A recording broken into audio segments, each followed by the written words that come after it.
올 한 해 동안 교육과정 개정 작업에 참여한 여러분들의 이야기를 담은 간단한 발제 영상을 먼저 보겠습니다.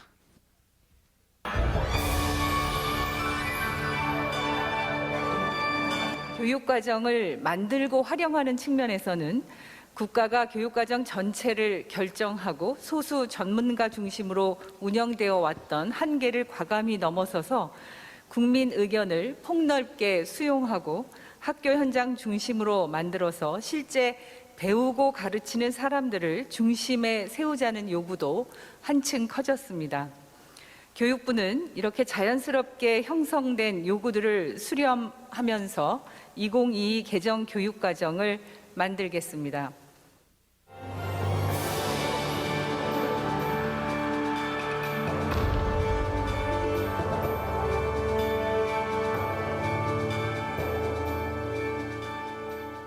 국가교육회의는 이번 교육과정 개정 과정에서 그간 축적된 국민 참여와 사회적 협의에 기반한 교육정책 수립 경험을 살려서 국민의 의견을 수렴하는 역할을 맡게 되었습니다.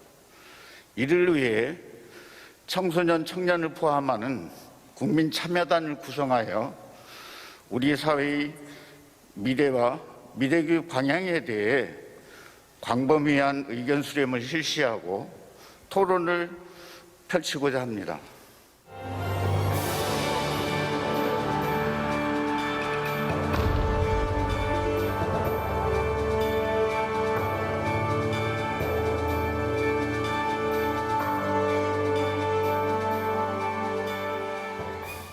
교육자치는 교육과정의 분권화와 자율화에서 시작됩니다. 우리 현장 교원들은 교육 현장의 실천적인 경험에 기초해서 교육과정을 평가하고 개정해야 한다고 지속적으로 주장하고 요구해 왔습니다. 이에 우리 시도교육감협의회는 전국의 교육감님들의 전폭적인 지지에 힘입어서 유초, 중등 교원과 교육 전문직 등 약 2,000여 명으로 구성된 교육과정 현장 네트워크를 운영해 왔습니다.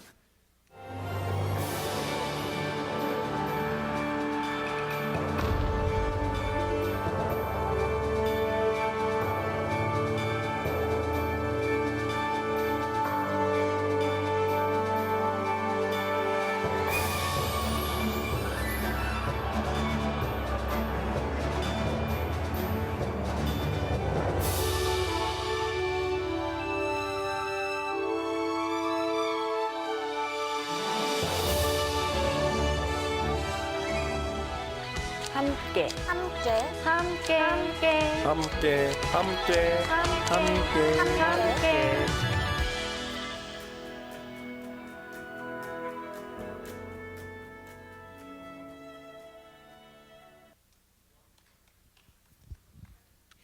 함께 우리가 영상을 먼저 잠깐 봤습니다.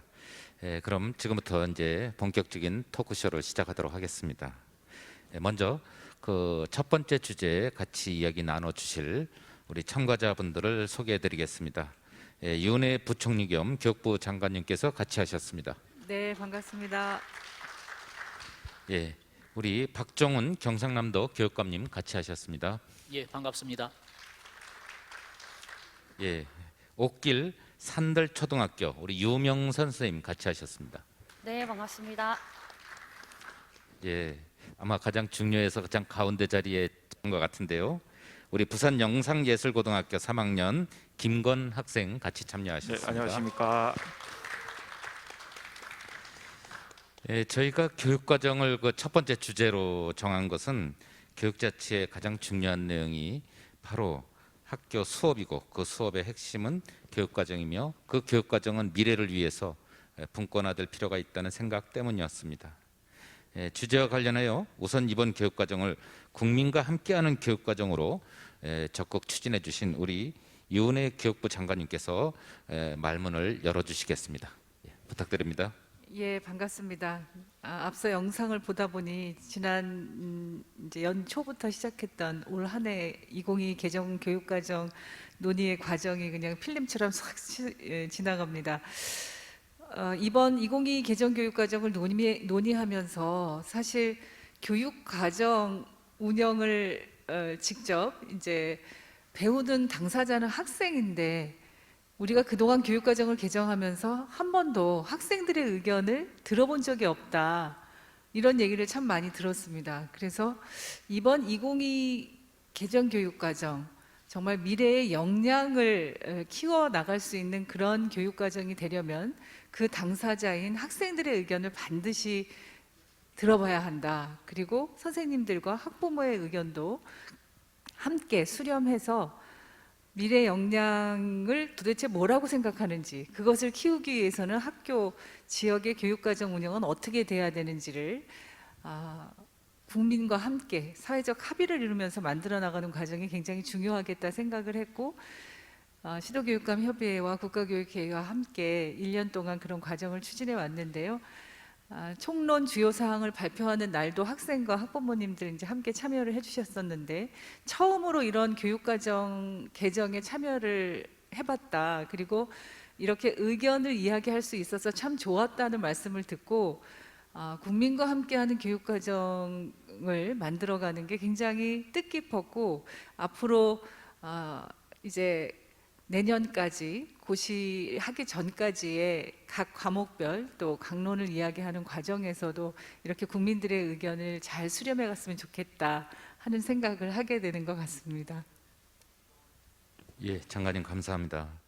그 장관님께서 지금 막 말씀하신 것처럼 지난 11월 24일 날 2022 개정 교육과정 총론 주요 사항을 이제 발표하셨는데요. 그 발표하시면서 장소도 세종시의 해밀초등학교에서 학부모님 교사들하고 같이 또 발표도 하시고 그랬습니다. 그래서 저희가 볼 때 참 이게 훨씬 더 미래지향적 모습 같은 느낌을 받았어요. 장관님께서 한 말씀 더 해주셨으면 하는데 이 미래 교육과정 개정을 위해서 앞으로 더 나아가야 할 방향이나 내용이 어떤 게 있을지 한 말씀만 더 부탁드리겠습니다. 우리가 코로나19를 겪으면서 기후 위기를 굉장히 실감하고 있지 않습니까? 미래를 살아갈 우리 아이들의 삶은 지금 어른들인 우리가 살고 있는 이 환경과는 완전히 달라질 것이다.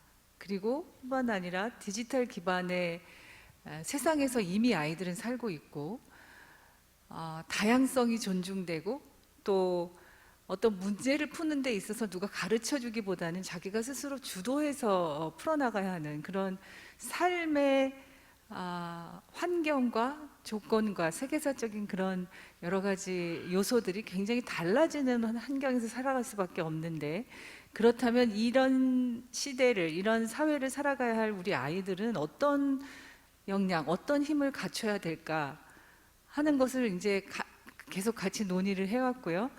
그래서 뭐 기후 위기에 대한 환경 생태적인 교육에 대한 그리고 특히 교육 과정 운영이 중앙 집권적인 국가 교육 과정이 아니라 지역마다 또 학교마다의 다양성과 이런 분권을 존중하는 차원에서 학교의 자율성 또 지역의 교육 과정 운영의 자율성 이런 것들을 존중하면서 미래 교육 과정을 만들어 나가야 된다 해서 이런 큰 방향에서 이번 2022 개정 교육 과정이 미래의 역량을 학생들 한 명 한 명의 맞춤식 교육이 가능하도록 하는 교육 과정으로 그렇게 방향을 잡고 그런 취지에서 그러면 이제 각각의 어떤 역량을 어떻게라고 하는 것들을 함께 논의를 해왔는데요. 그래서 저는 미래형 교육 과정이라고 하는 것이 미래 사회를 살아갈 우리 아이들이 지녀야 할 또 성장하면서 갖추어야 할 미래 역량으로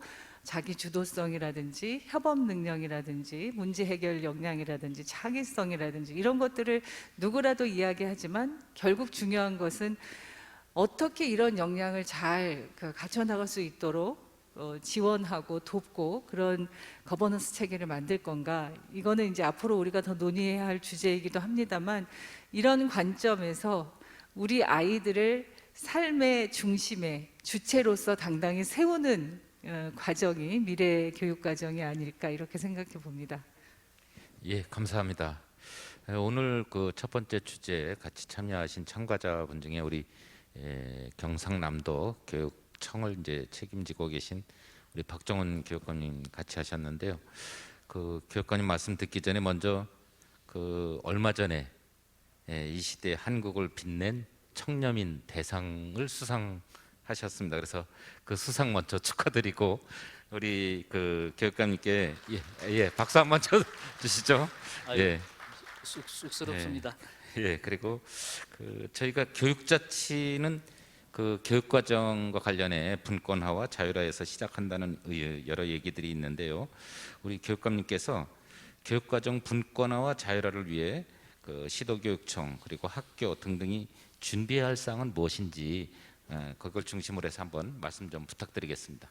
예, 우리는 이번에 교육 공동체 구성원들이 함께 만들어낸 2022 개정 교육 과정이 자율과 분권을 위한 새로운 전환점이 될 것으로 우리 모두가 기대하고 있습니다. 교육 과정의 분권화와 자율화는 교육 자체의 한 과정이기도 하지만 그 자체로도 미래 교육의 중요한 가치라고 저는 생각합니다. 시도교육청은 이제 지역 교육 과정 개발과 학교 그리고 교사 교육 과정 개발을 지원하는 역할에 집중해야 할 것입니다. 지금까지는 국가, 시도, 학교의 교육 과정이 수직적 피라미드식 구조를 가졌다면 이제는 학교와 교사 교육 과정을 지원하는 협력적이고 수평적인 관계가 되어야 합니다. 다양한 현장의 소리를 반영해야 할 것입니다. 학교는 교육과정 분권화의 종착점이 되면서 자율화의 출발점이 되기도 합니다. 학교가 지역사회와 함께 교육 공동체를 만들어서 교육 비전과 방향을 공유하고 또 우리 아이들을 존중과 배려, 다양성의 가치를 아는 민주시민으로 길러내는 삶이 스며 있는 살아있는 이야기책을 만들어야 합니다. 교육청은 그 역량을 지원해야 할 것입니다. 교육의 분권과 교육 과정의 자율화가 우리 아이들의 삶과 성장을 지켜내고 미래 사회를 준비하는 핵심 동력이 될 것이라고 저는 생각합니다. 네, 교육감 감사합니다. 중요한 말씀 해주셨는데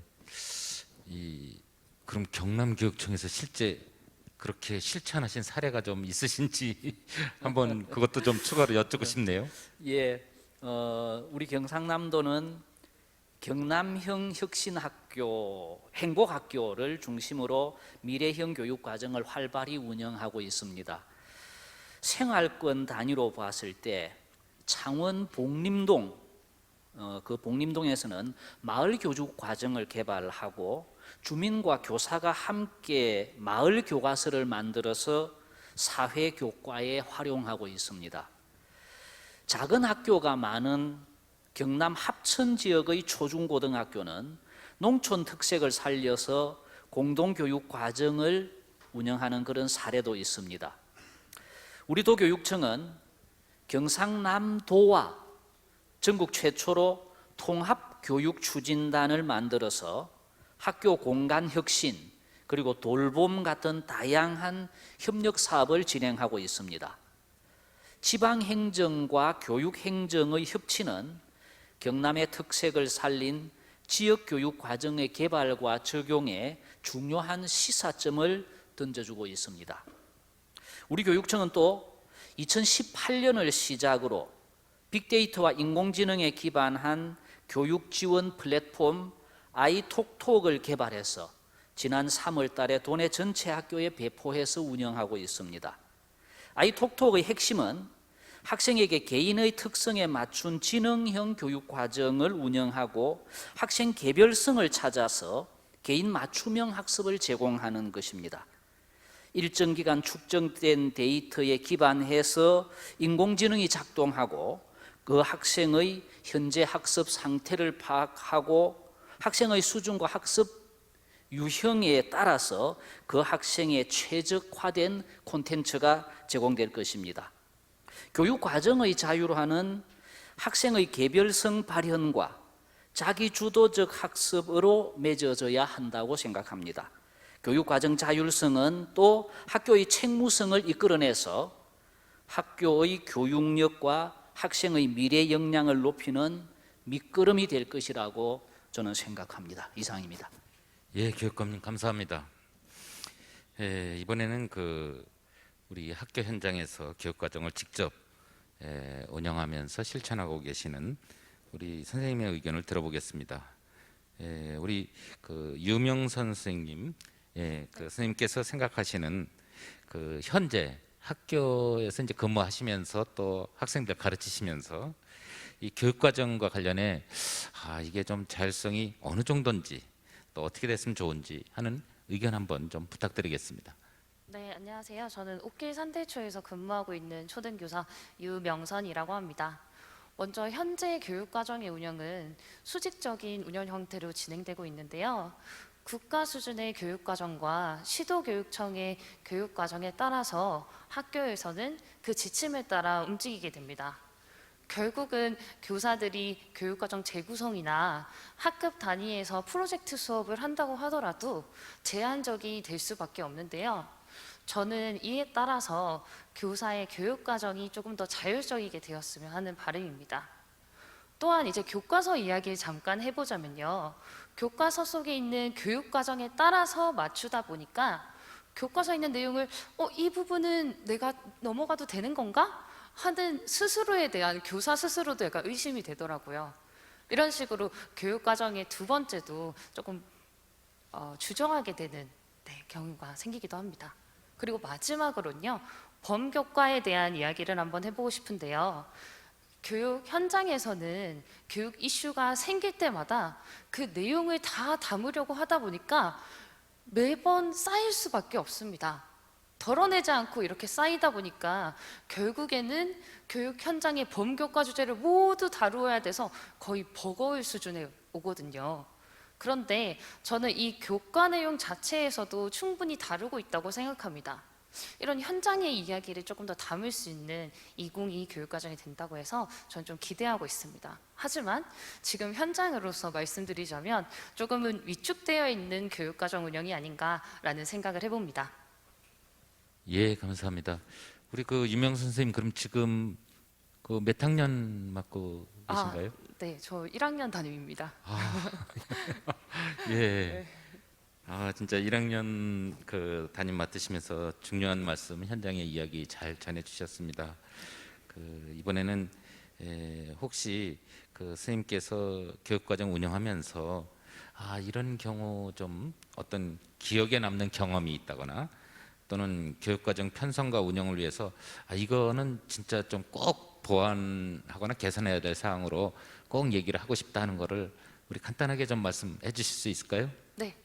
먼저 코로나19로 인해서 학생들도 온 오프라인 수업을 경험했고 이에 따라서 교사들도 교육과정을 정말 다변화하게 경험하는 새로운 현장이 되었는데요. 저는 이에 따라서 두 가지를 말씀드리고자 합니다. 먼저 첫 번째로는 교육과정 편성 운영을 할 때 교사의 교육과정 자율권이 좀 확보되었으면 좋겠습니다. 먼저 교육과정이라는 것은 정해진 틀이 아니라 학교 현장에서 훨씬 더 학생 맞춤형으로 진행된다면 훨씬 더 실제감이 있을 것이기 때문입니다. 그래서 먼저 말씀드리고 싶은 건 제가 그 자율권을 보장하기 위해서는 교사의 전문성도 같이 가야 된다고 생각하는데요. 교사의 전문성을 저는 개인적으로 신장시키기 위해서 교사 안팎으로 교사학습 공동체인 참샘스쿨에 활동하고 있습니다.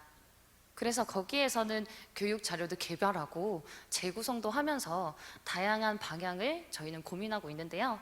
이렇게 교사들이 정말 여러 방면으로 노력을 하고 있으니까 믿고 교육 현장을 지원해 주시는 방향으로 갔으면 좋겠습니다.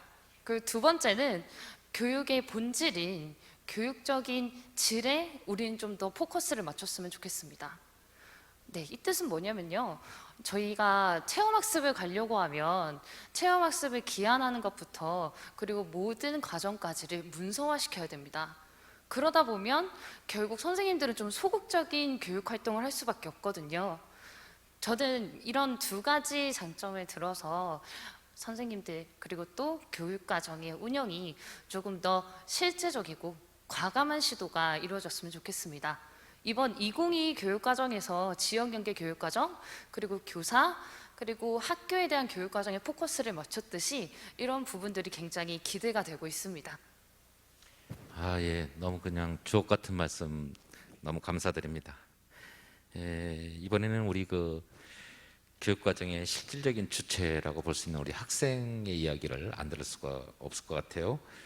예, 그동안 그 초등학교부터 중학교, 고등학교까지 총 12년간 교육과정을 경험했던 우리 고등학교 3학년 학생, 예, 그러면서도 여기 있는 어느 누구보다 12년간의 교육과정의 경험을 가장 생생하게 기억하고 있는 우리 부산 영상예술고등학교 3학년 김권 학생의 지금까지 그 학교에서 경험한 여러 가지 교육과정과 관련된 교육 활동들에 대해 좀 의미 있는 내용이 있으시면 말씀 부탁드리겠습니다.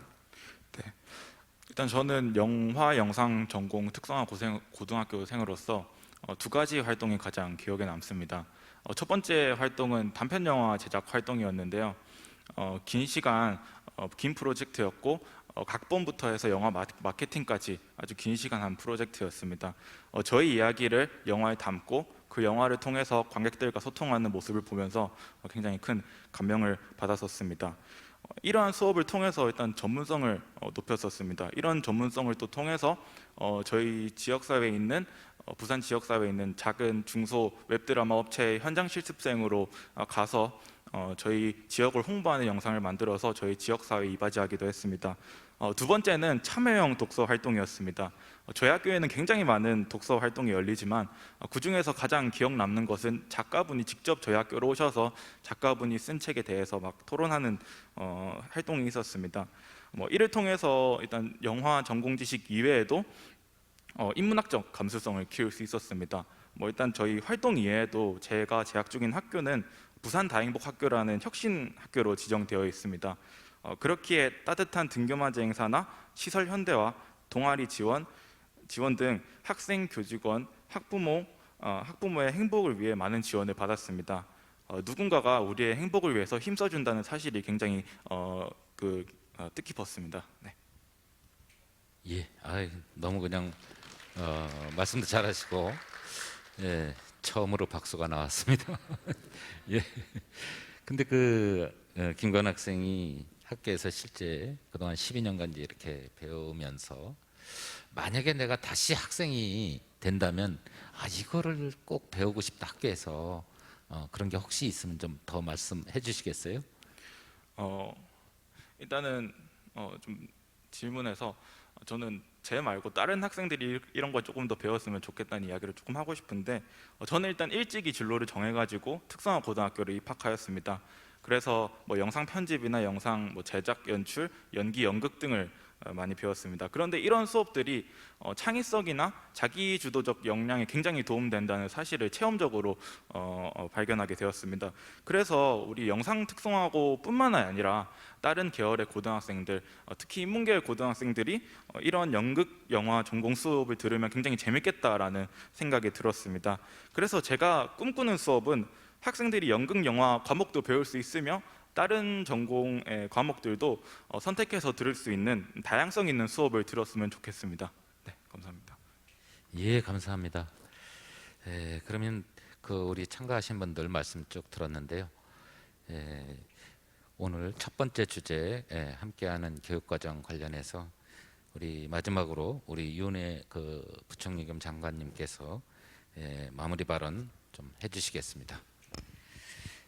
예, 우리 선생님과 또 학생 이야기 들으니까 정말 학교 현장의 이야기가 이제 생생하게 이렇게 전달이 되는 것 같습니다. 이번 2022 개정 교육과정은 우리 학생이 이야기한 것처럼 학생들 스스로가 하고 싶고 또 함께 하고 싶은 그런 수업을 다양하게 선택할 수 있도록 그 선택의 폭을 넓히고 또 이런 것들을 선생님들이 다 감당하면 너무 힘드시니까 그런 것들을 미리 좀 사전에 준비하고 협업하고 할 수 있도록 하는 지원 체계도 만들고 그래서 아이들이 정말 학교에서 자신의 진로나 또 앞으로의 꿈을 잘 설계하고 잘 찾아갈 수 있도록 교육과정 운영이 되도록 해야 되겠다 하는 생각을 다시 한번 하게 되고요.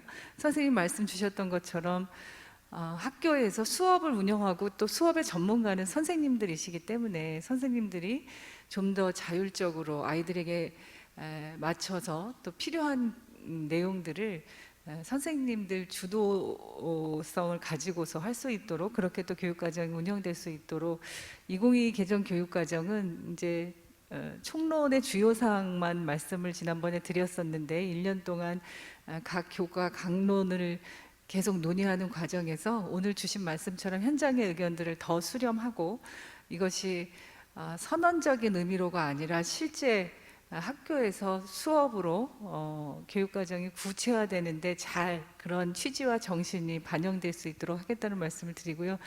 내년 1년 이제 확정 고시를 하기까지 여기 계신 모든 분들 지속적으로 관심과 참여를 해주시기를 좀 부탁을 드리겠습니다. 예, 고맙습니다. 예, 감사합니다. 이상으로 제 첫 번째 주제 우리 토크쇼 이야기를 모두 마치도록 하겠습니다.